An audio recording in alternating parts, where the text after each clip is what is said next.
천사의 아침 방문을 찾아오신 여러분을 환영합니다. 오늘도 아침 예배 말씀으로 믿음과 위로의 시간을 갖게 되길 바랍니다. 성도 여러분 안녕하세요. 오늘 천사의 아침 방문 예배를 찾아오신 여러분을 진심으로 환영합니다. 이 예배 오늘도 성령께서 동행하여 주시고 우리 마음속에 새 마음을 주님께서 넣어주시기를 간절히 바랍니다. 이제 다 같이 기도드리시겠습니다. 하늘에 계신 하나님 아버지, 오늘 하루 주님 앞에 나와 예배하게 하여 주시니 감사합니다. 매일 아침 주님을 묵상하는 이 천사의 아침 방문 예배에 참여한 모든 성도들을 주님께서 기억하여 주시고 주님께 하루하루를 바치는 이 시간을 통해서 우리 각자 있는 곳에서 하나님의 계명과 말씀을 높이 드는 주님의 증인으로 설 수 있도록 인도하여 주시옵소서. 하나님 아버지, 오늘 우리가 주님 안에서 하늘의 평안을 얻기를 간절히 소원하는 마음으로 모였습니다. 주님의 평안을 얻는 유일한 비결은 오직 주님의 말씀에 굴복할 때 이르러 오는 복인 줄을 저희가 믿습니다. 오늘 주께서 우리에게 보여주시는 진리 앞에 우리의 자아와 우리의 이기심과 또 우리 심령 전체를 주님 앞에 굴복하기를 원하오니 저희를 받아주시고 저희 주님의 뜻이 저희 심령에 새겨지게 하여 주시옵소서. 오늘 목사님께서 말씀을 나눠주실 때 성령께서 동행하여 주시기를 바라오며 예수님의 이름으로 기도드립니다. 아멘. 성도 여러분 안녕하십니까? 우리가 어떤 친구를 사귀어야 할까요? 저도 어렸을 때부터 사귀었던 친구들의 우정을 아직도 지속하고 있습니다. 그들은 세상 사람이지만 몇 달에 한 번씩 만나는 기회를 갖고 있습니다. 그런데 여기에는 원칙이 있어야 되는 것입니다. 하나님께서는 우리가 사귀고 만나는 문제에 대하여 분명한 뜻을 갖고 계십니다. 고린도후서 6장 17절 18절입니다. 그러므로 주께서 말씀하시기를 너희는 저희 중에서 나와서 따로 있고 부정한 것을 만지지 말라. 내가 너희를 영접하여 너희에게 아버지가 되고 너희는 내게 자녀가 되리라. 전능하신 주의 말씀이니라. 이것은 굉장히 파워풀한 말씀이죠. 성도 여러분, 우리를 무너뜨리기 위한 사탄의 전략이 무엇입니까? 우리가 세상에 끊임없이 접촉해서 세상 사람처럼 생각하게 만드는 것입니다. 그래서 하나님께서 부정한 것에서 분리되라고 호소하시는 것이죠. 우리가 이 세상에 살면서 거짓 복음과 계속해서 접촉해서 우리가 진리를 보지 못하게 만드는 것이 사탄의 목적입니다. 사람을 통해서, 인터넷을 통해서 악한 영향력을 계속해서 우리에게 쏟아붓는 것, 그래서 우리의 생각과 계획을 악하게 만드는 것, 그것이 사탄의 목적입니다. 사탄의 최종적인 목적은 결국 우리가 그리스도의 성품을 담지 못하게 만들어 가는 것입니다. 그래서 하나님께서는 이 사탄의 전략을 무력화시키기를 원하시는 것입니다. 그래서 우리에게 부정한 것들로부터 분리하라고 말씀하시는 것입니다. 어떤 때는 그래서 거짓 복음이 물들어 있는 곳에서 하나님께서 우리에게 떠나라고 하시는 것입니다. 어떤 때는 영이 다른 사람과의 관계를 끊으라고 성령께서 우리 속에서 말씀하시는 것입니다. 자, 오늘 본문을 읽겠습니다. 참된 그리스도인은 회심하지 않는 사람을 친구로 선택하지 않을 것이다. 영광의 소망이신 그리스도께서 마음에 계시면 우리는 불공정한 사람의 영혼을 둘러싸고 있는 악하고 부패한 분위기를 즐길 수 없다. 자, 이것은 중요한 말씀이죠. 우리 마음에 주님께서 계시면 부정한 것, 더러운 것을 피하게 됩니다. 마음에 맞지 않기 때문에, 내 마음과 맞지 않기 때문에 자연히 피하게 되는 것입니다. 우리의 친구들과 만날 때, 사람들과 만날 때 이 원칙이 자연스럽게 적용되는 것입니다. 내 속에 그리스도께 계시면은 이 더러운 것, 세속적인 것, 그런 사람들과 교제를 나누기가 어렵습니다.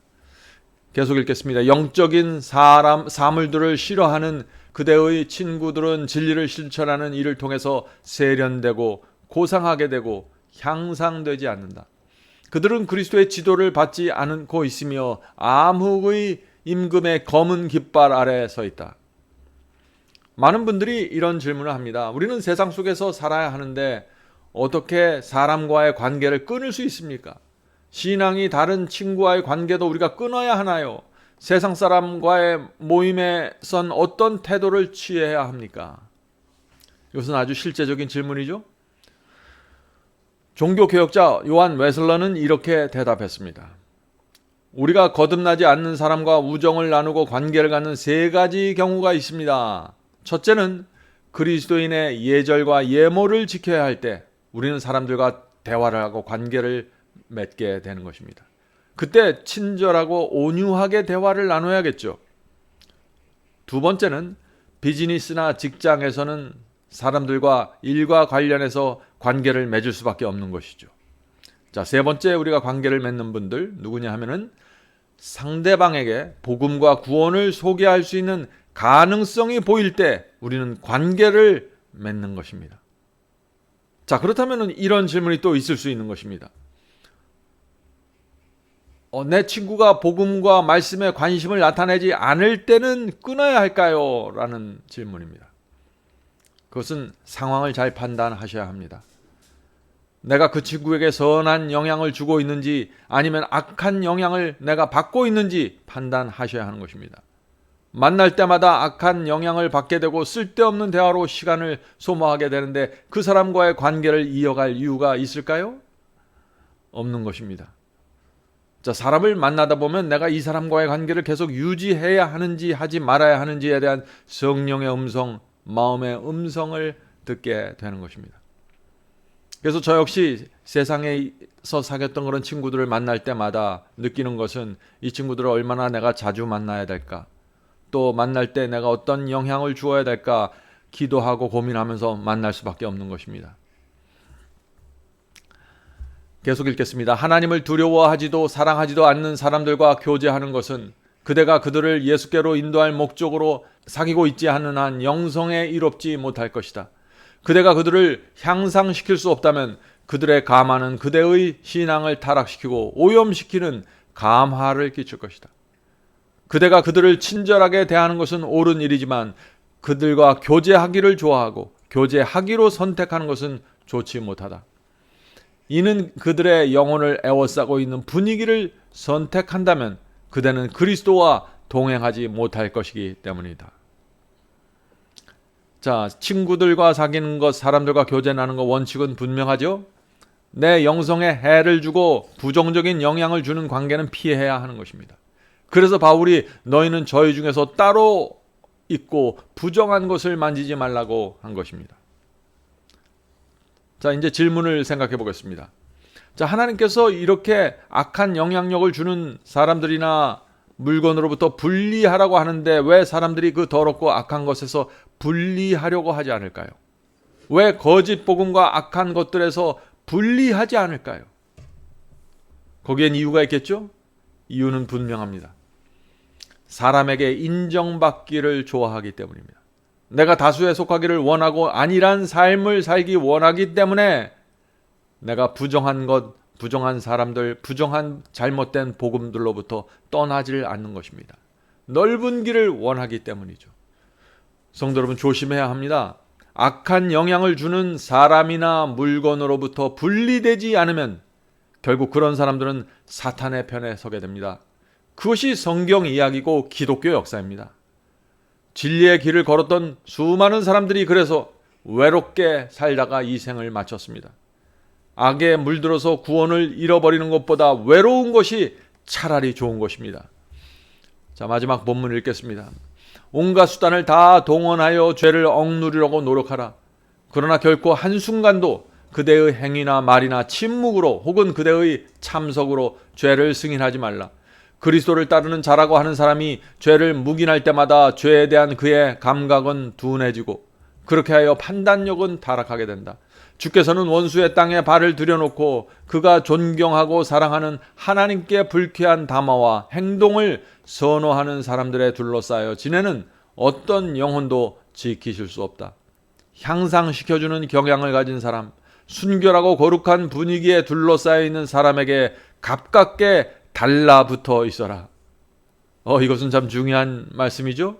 우리가 주님께 가깝게 달라붙어 있어야 합니다. 그러나 우리가 이 세상에 살면서 사람들을 접촉하고 만나야 하기 때문에 내게 영적으로 도움이 되는 사람들, 그런 사람들과 적극적으로 교제를 나눠야 되는 겁니다. 영적인 친구를 찾아야 하는 것입니다. 계속 읽겠습니다. 하나님께서는 그대의 심령에 더욱 가까이 다가가시고 생각에 더 많이 계실 것이다. 왜냐하면 그대가 세상과 절교했고 진리에서 그대를 떠나야 할 가마들과 절교했기 때문이다. 그렇게 한다면 그대는 사탄의 올무들에 훨씬 덜 둘러싸일 것이다. 성도 여러분, 하나님께서 아브라함을 그 이방인들이 사는 그 고향에서 불러내셨습니다. 왜 불러내셨을까요? 왜 친구들과 친척들을 다 놔두고 떠나라고 말씀하셨을까요? 하나님께서는 이 아브라함에게 특별한 훈련을 시켜주시길 원하셨던 것입니다. 아브라함은 지금보다 더 나은 영적인 형편으로 올라가야만 하는 것입니다. 훈련이 필요했던 것입니다. 그래서 장소를 바꾸기로 결정하신 것입니다. 하나님께서 거기서 나오라고 하실 때 떠나야 하고 끊어야 하는 것입니다. 말씀을 읽고 기도하면 성령께서 언제 어떻게 우리를 인도해 주실지 우리가 알게 됩니다. 내가 떠나야 될 때를 알려주시고 끊어야 할 것들이 무엇인지 보여주시는 것입니다. 성도 여러분, 저도 제 인생에서 몇 번 떠나야 했습니다. 오래전에 주께서 말씀대로 살려면 내가 붙잡고 있는 거 다 버리고 떠나라고 하셨습니다. 처음 주님을 영접했을 때 저는 이 부르심을 받은 것입니다. 그때 정말 두렵고 고통스러웠습니다. 밤에 잠이 오지 않았습니다. 말씀을 통해서 진리가 무엇인지 깨달았는데 그 상태 그대로 살 수가 없었던 것입니다. 성령께서 제 마음을 괴롭히셨죠. 빨리 떠나라고 호소하셨습니다. 그래서 말씀을 붙잡고 떠나기로 결정했습니다. 저 같은 경우에는 장소를 옮겼습니다. 테네시 조용한 시골에 갔는데 저는 거기서 제가 평생 살 줄 알았습니다. 그런데 몇 년 후에 하나님께서 다시 말씀을 찾아서 다시 떠나라고 말씀하셨습니다.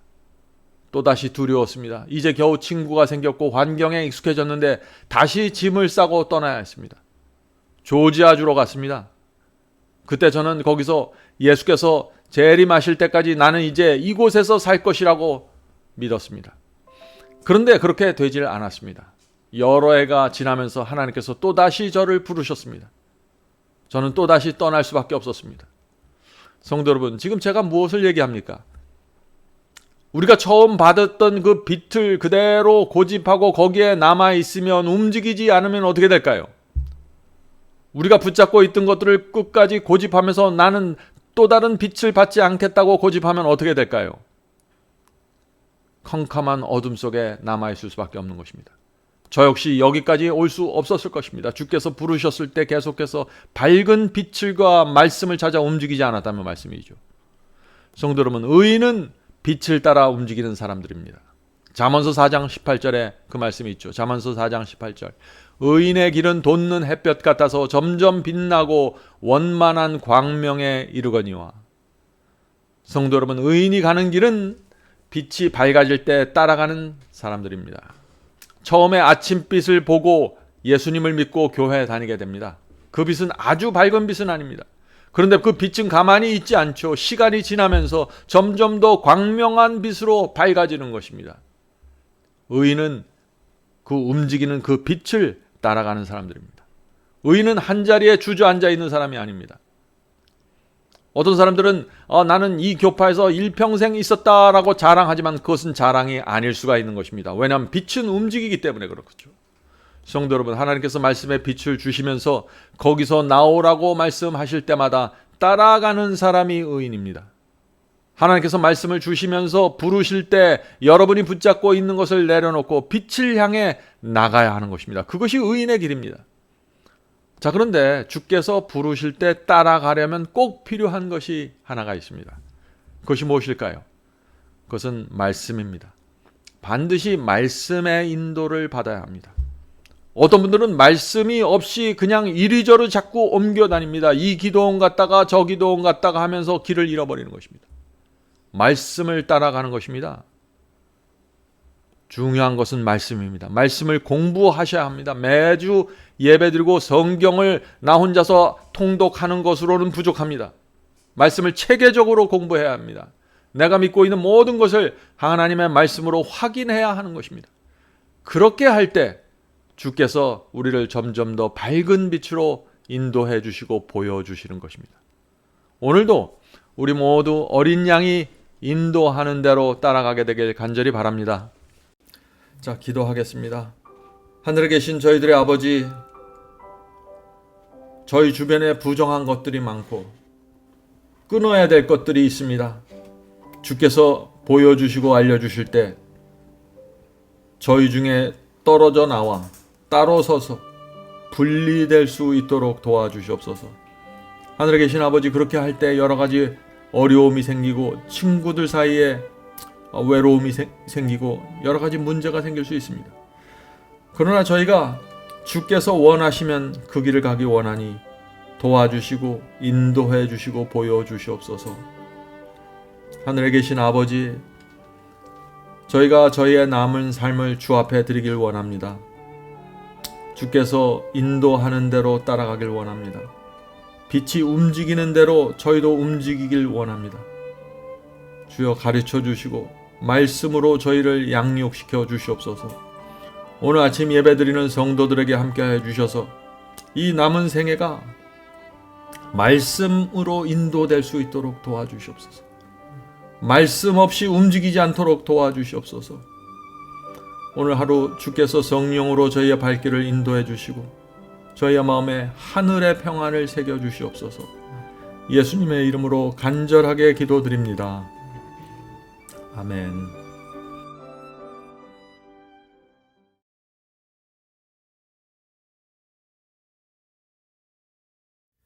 죄짐 맡은 우리 구주,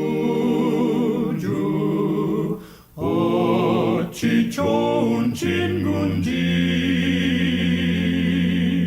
걱정 근심 모든 것을 고한 자는 복 받네.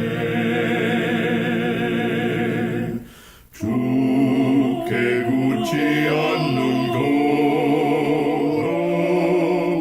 복을 받지 못하네.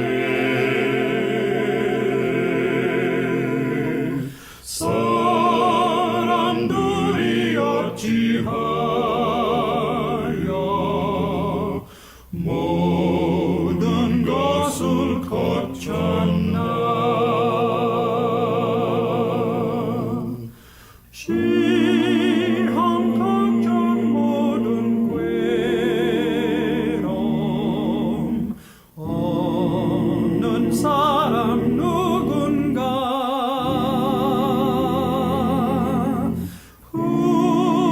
후질없이 낙심 말고